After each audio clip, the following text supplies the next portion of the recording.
এই শীতের আগমন উপলক্ষে চিন্তা করলাম যে শীত তো ভালোই পড়ছে, তাই বন্ধুদের নিয়ে একটু চলে যাই হাঁসের মার্কেটে, একটা হাঁসের পার্টি দিবাসায়। সবাই মিলে হাঁস দেখতেছিলাম যে কোন হাঁসটা নিলে ভালো হয়। অবশেষে হাঁস দেখে শুনে কিছু হাঁস পছন্দ করলাম, ওখান থেকে কিছু হাঁস নিলাম। হাঁস নিয়ে ড্রেসিং করতে দিলাম। ড্রেসিং এর ভাইটা একা একা ড্রেসিং করতে অনেক দেরি হচ্ছিল, তাই বন্ধু তাহিদ ও বন্ধু মনি তার সাথে কাজে লেগে গেল যাতে আমাদের কাজটা খুব তাড়াতাড়ি কমপ্লিট হয়। দোকানদারকে আমরা 3টে হাঁস 1600 টাকা দিয়েছিলাম, কিন্তু তাতে সে হাঁসগুলো দিতে চাচ্ছিল না। আমরা রাগ করে হাঁসগুলো দোকানে রেখে চলে আসতেছিলাম। তখন দোকানদার বুঝতে পারলো যে এরা যেই চেষ্টা আমি যতই মোড়ামুড়ি করি আর 1 টাকাও এরা বাড়িয়ে দেবে না। যাই হোক, অবশেষে দোকানদার হাঁসগুলো দিয়ে দিল। হাঁসগুলো নিয়ে বাসায় এসে যে যার মতো কাজে লেগে গেলাম। বন্ধু তাওহিদ এগুলো হাঁস বাঁচতেছিল, মনের কাজ করতেছিল। এদিকে রাকিব নিজে হাঁস পুড়তে গিয়ে নিজের হাতি পুড়ে ফেলছে। ওই মুখ বরিশালে বাসায় কথা আছে না যে বান্দর বুড়ো হইলেও গাছ ভাই, ওর হাত পোড়ার পর ও তাহিদ সাহেবের সাথে আকাম করতেছিল। এদিকে বন্ধু মনির হেডাম দেখাইয়া ইয়ে কইলো যে ঠিক আছে আমি পুরি, তোকে পোড়া লাগবে না, আমি একাই সব করবো।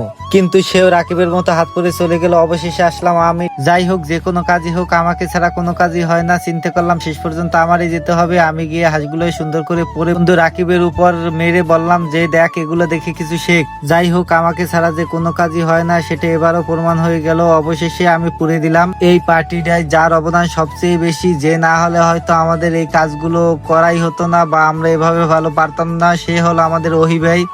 সে কাজগুলো খুব সুন্দর করে নিখুঁত ভাবে করতেছিল। সে মাংসগুলো এমন সুন্দর ভাবে করছে যেটা আমাদের ভাবিও হয়তো কখনো পারবে না। মাংসগুলো কোটার পর ধুয়ে নিল। ওদিকে আমি আর ওহিবে কাজ করতেছিলাম। এদিকে দেখি চেষ্টাগুলো সবগুলো শুয়ে শুয়ে মোবাইল টিপতেছিল। ওদের বসে থাকা দেখে আমার তো আর সহ্য হচ্ছিল না, তাই ওদেরকে এনে কাজে বাজাই দিলাম। বন্ধু তাওহিদকে দিয়ে পেঁয়াজ রসুন এগুলো কাটাচ্ছিলাম এবং পাশে বসে মনি দেখাই দিচ্ছিল।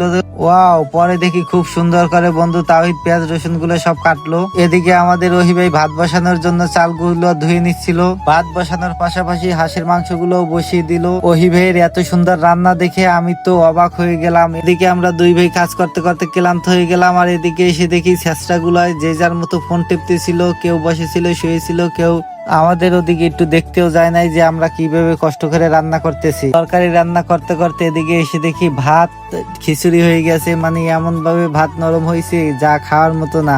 যাই হোক, কোনো ব্যাপার না, যেহেতু আমরা নিজেরাই রান্না করছি। দোষ দিব আর কারে? দোষ দেওয়ার মতো আছে চেষ্টাগুলো, ওগুলোর জন্য এরকম হয়েছে। অবশেষে তরকারি আমাদের হয়ে গেছে। ওহিবে সুন্দর করে সালাদ গুলো কেটে নিল। অবশেষে আমাদের রান্না বাড়া শেষ হয়ে গেল। এই আমাদের ফাইনাল লুক। ছেঁচড়া গুলোরে আর ডাকতে হয় নাই, হাঁসের মাংসের ঘেরানে এমনিতেই ওরা সবাই চলে আসলো। ওহিবে সবাইকে ভাত গুলো বেড়ে দিচ্ছিল।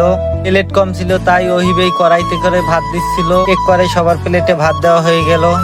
এদিকে কারোই আর জিভে জল মানছিল না, সবাই বসেছিল যে কখন খাবার দেবে আর কখন খাবে। এদিকে আমি এত কষ্ট করলাম, অবশেষে আমার ভাগ্যে জুটলো একটা কড়াই, আমারে কড়াইতে করে খাইতে দিল। হ্যাঁ, আমার কড়াইতে তরকারি দিচ্ছিল ওহি ভাই।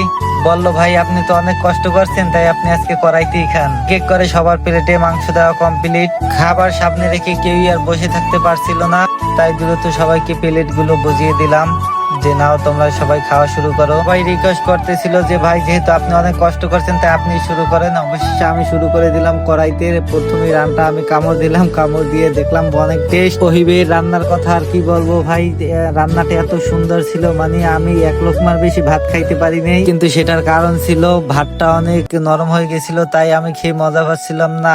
আমি নরম ভাত একেবারেই খেতে পারি না। যাই হোক, সবাই দেখলাম কম বেশি সবাই খাইছে। শেষমেশ দেখলাম ওহিবে প্লেট না পেয়ে সেও একটা পাতিলে বসে পড়ছে। যাই হোক, সবাই কম বেশি খাইছে, কিন্তু বন্ধু রাকিব ঝোলার খাওয়া এমন খাওয়া খাইছে, আমার প্লেটের তাও থাবাই নিয়ে সব খাইছে।